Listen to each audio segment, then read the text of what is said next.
Drones have caused quite the kerfuffle in recent months, with London's Gatwick Airport closed for days before Christmas. Thanks very much for that, due to a rogue flyer. And then the Auckland Police Eagle chopper was grounded as well. Also, just last month, several flights out of Auckland Airport were delayed due to a drone sighting in the area. And there's been one over the back of my place as well for the last 3 months. Quite worrying. But they're actually pretty helpful when used properly, but not always. We're here to talk about this now. Is Gorilla Tech CEO Paul Spain. G'day, Paul. Hey, Duncan. Have you got one of these? I have one or two, yeah. You one or two? I've dabbled with them. I don't have anything too fancy, but I have friends that are well involved in this area. What do you do with them? I mean, from a hobby perspective, they're kind of fun to put up and get a little bit of footage. But what I find more exciting are the business uses, the industrial uses, where we can do things that were a challenge before. Hold on, back up the truck. What are you filming? Personally, yeah. Nothing too exciting so far. Like not the neighbours or anything is maybe what I think it's hinting at. No, but I have been on Dockland and other places where you're not supposed to fly them, and there are signs up and they're buzzing overhead. That sort of thing's annoying, right? But I did a story, a couple of years ago, and we worked for our current affairs program, and they were trying to get them up to use them as Wi-Fi. And so they go into dead spots and stuff and help like emergency services in a crash or road workers. Has that happened, or has that been able to be developed?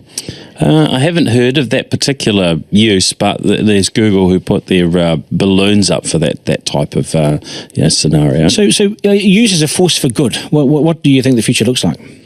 Well, I think there's a bunch of things that are coming, further down the track. But recently we've seen New Zealand Fire and Emergency have been using them to help with firefighting around the Nelson fires. They've been able to put them up at night when helicopters can't go up. With thermal imaging cameras, they can go up and actually work out where the hot spots and flare-ups are.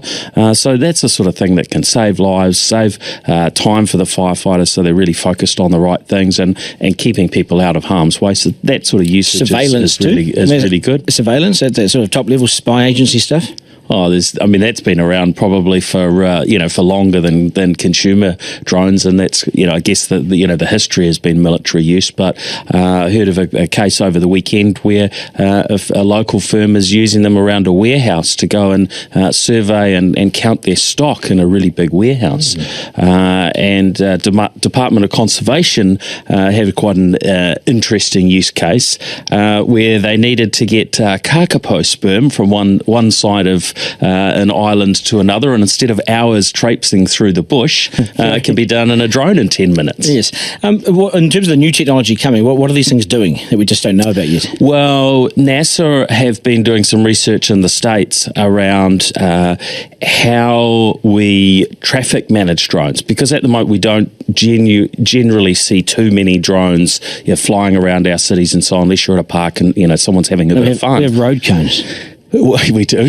Everywhere. But traffic management in the sky. So if we were to get to a position where they're being used to, I think Domino's showed them off to deliver pizzas. And was that for real or not? I think that was a publicity stunt, but you can imagine in the future if they do get used for courier deliveries and, other sorts of more common uses, flying over people's property and so on, then you need a way to make sure they're not bumping into buildings and crashing into each other and so on. So that's the traffic management they're talking about. Is the technology in them with GPS and the likes actually making them idiot proof? So anyone can actually go and get a drone and pretty much get it from A to B really simply now? It's heading in that direction, but there's still some work to do, and there are a number of situations where they've still seen them falling out of skies. I heard of them being used in the Ross Sea around Antarctica to work out where the ice flows are, so a ship can get through. But of course, so cold that they can be falling out of the sky. Another situation where they're attacked by gulls, and again falling out of the sky. So there's a few things that need to be worked out so that they're safe, because if they're flying over you, you don't want a sizable drone landing on your head. No, you don't want to be sitting in it as well it's like the flying car. That's coming too, isn't it? Well, that's that's what we're seeing, is that development is moving along quite rapidly. Is it really? But they really need to ensure they've got the safety down. If that's going to happen, you certainly don't want that falling out of the sky. Paul Spain, Gorilla Tech, thank you so much. Always appreciate your insight on this. Imagine Mark flying one of those cars.